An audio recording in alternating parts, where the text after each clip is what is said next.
monde, j'espère que vous allez bien aujourd'hui. Moi, ça va nickel. J'espère que vous passez de très bonnes vacances. En tout cas, moi, si vous me le demandez, je passe de très bonnes vacances. Là, on va faire une vidéo qui va parler du vol Air France 447. Je vais faire des explications, je vais donner mon hypothèse et je vais dire pour moi comment... Et genre, moi, je vais essayer de répondre à des questions que beaucoup de personnes se sont posées, même si je pense que ça va être extrêmement compliqué. Donc du coup, le vol Air France 447, et si vous ne le connaissez pas, est un crash qui est survenu le 1er juin 2009. C'était une période extrêmement difficile pour les Français, surtout pour les familles des victimes. Et c'est le crash le plus mortel de la compagnie aérienne Air France, dont ce crash enregistre 228 morts, normalement. Donc du coup, petite explication du drame. Le 1er juin 2009, un Airbus A330 de la compagnie Air France décolle de l'aéroport de Rio de Janeiro pour rejoindre Paris. Mais à un moment, il va se passer quoi? Un décrochage. L'avion va décrocher soudainement. Et les pilotes ne comprenaient pas qu'il y avait un décrochage. Ça veut dire, t'imagines, tu comprends, ils n'avaient toujours pas compris qu'il y avait un décrochage. Même si pour moi, c'est un petit peu compliqué, je ne vais pas te mentir. Ah, on peut voir liste des passagers. Ça, c'est les seules personnes dont on sait. 32 nationalités.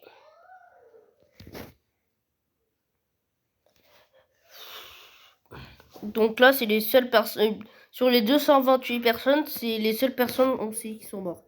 1, 2, 3, 4, 5, 6, 7, 8, 9, 10, 11, 12, 13. On connaît que 13 personnes. Donc, il y avait des familles qui partaient... Si vous connaissez pas, si vous savez pas qu'est-ce qu'ils allaient faire les passagers, il y en avait qui repartaient... Donc, du coup, comme je vous l'expliquais... Comme je vous le disais, j'ai en mode, si vous vous demandez qu'est-ce que ils faisaient, pourquoi les passagers ont choisi ce vol, il y en avait qui avaient extrêmement hâte de visiter Paris, la ville de la mode, comme on l'appelle, et d'autres retourner seulement pour rentrer chez eux.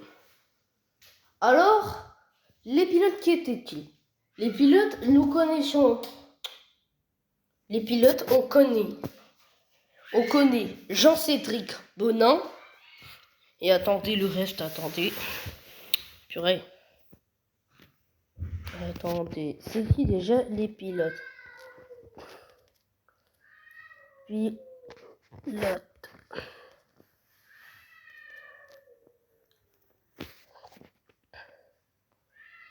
Alors, il y avait Pierre-Cédric Bonin, comme je vous l'ai dit, David Robert, et le troisième, je sais pas. Bref, sinon, maintenant, on va passer à l'explication de tout ce qui s'est passé. La seule chose qu'on sait, ou la seule chose qu'on a connue, c'est qu'on a pu, les enquêtes ont pu savoir qu'est-ce qui s'est passé 14 minutes avant le crash, si je dis pas de bêtises. Donc du coup, à un moment, là, il va y avoir... À un moment, l'avion, il va commencer à voler. Il va arriver vers un endroit où il y a des... comment on appelle? Il y a des nuages, il y a bien un orage. Et à un moment, il y a les vitesses, elles sont complètement... Voilà, elles sont aléatoires. Elles sont littéralement... Voilà, ça c'est l'avion. Les vitesses, elles étaient littéralement aléatoires. Elles étaient erronées. Donc du coup, les pilotes, ils avaient que des vitesses erronées. Ils comprenaient rien du tout. Ils étaient... Voilà quoi, ils étaient déboussolés.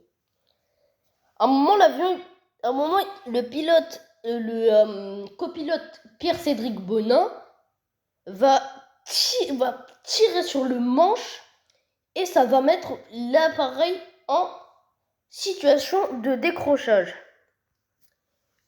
Et le plus fou dans tout ça, il y avait, écoutez bien, il y avait 75 alarmes de décrochage. Pierre-Cédric Bonin n'avait toujours pas compris qu'il y avait un décrochage. Contrairement à David Robert, qui lui remplaçait le pilote, parce que le pilote il partait faire une pause, parce qu'il était un peu fatigué. Il prend une pause, et donc du coup il donne sa place à Robert, qui lui va comprendre qu'il y a un décrochage. Il va, un moment ça va dire, normalement je crois que ça disait pousser le manche. Donc du coup lui il va pousser le manche, mais Pierre-Cédric Bonin, par la frustration, va garder ses mains littéralement immobiles. Il va pas bouger, il va pas toucher le manche, il va rien faire. Ce qui va en donner à la catastrophe. Si vous voulez, je peux même vous montrer une animation de ce qui s'est passé. Après ça, c'est une théorie. Après, je vous donne. Après ça, c'est une animation théorie, hein, parce qu'on sait pas exactement comment l'avion s'est crashé. Après, juste après ça, je vais vous donner mon hypothèse. Donc voilà, ça c'est une petite animation. Donc là, comme vous pouvez voir, là pour l'instant, il ne se passe rien. L'avion va rentrer dans des nuages. Et qu'est-ce qui va se passer?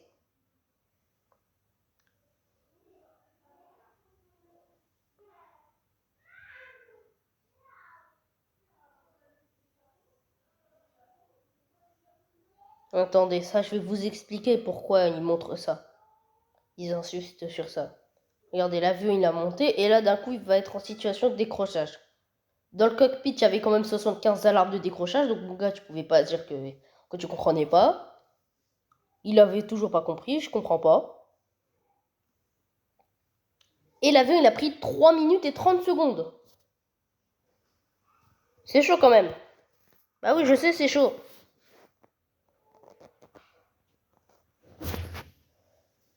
Allez.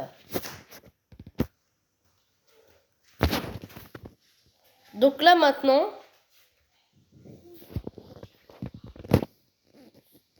que je vous ai montré une animation et un petit peu de théorie de ce crash, maintenant, je vais vous donner mon hypothèse. Et ça va en donner du lourd. Déjà, l'avion, à un moment, il va perdre un moteur à cause des nuages. À cause des nuages, il va perdre un moteur. Donc du coup, il va avoir une perte de moteur, comme je l'explique. Et il va y avoir une perte de moteur, comme je vous l'explique. Attendez. Il y a une rotation automatique. Voilà. Il va y avoir une perte d'un moteur.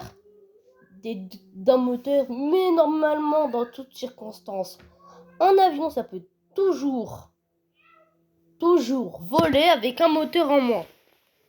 Bon, après, là, il va y avoir les ateliers où ils vont me sortir le vol. Oui, non, mais le vol à American Airlines 191, il a perdu un moteur. Bon, moi, je parle de perdre un moteur, genre en mode la puissance du moteur. Je parle pas de perdre un moteur quand tu décolles. Et pourquoi dans l'animation, attendez, vous allez vous demander pourquoi ils vont nous montrer ça. C'est très simple.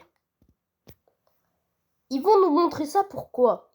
Parce que moi, après, c'est mon hypothèse. Hein. Je dis ça pour moi. Mais en tout cas, ce qu'on sait, c'est que ça mesure la vitesse de l'avion. Et quand ils vont rentrer dans les nuages, il va littéralement se geler. Donc, du coup, toutes les vitesses vont être erronées. Les vitesses, elles vont être erronées.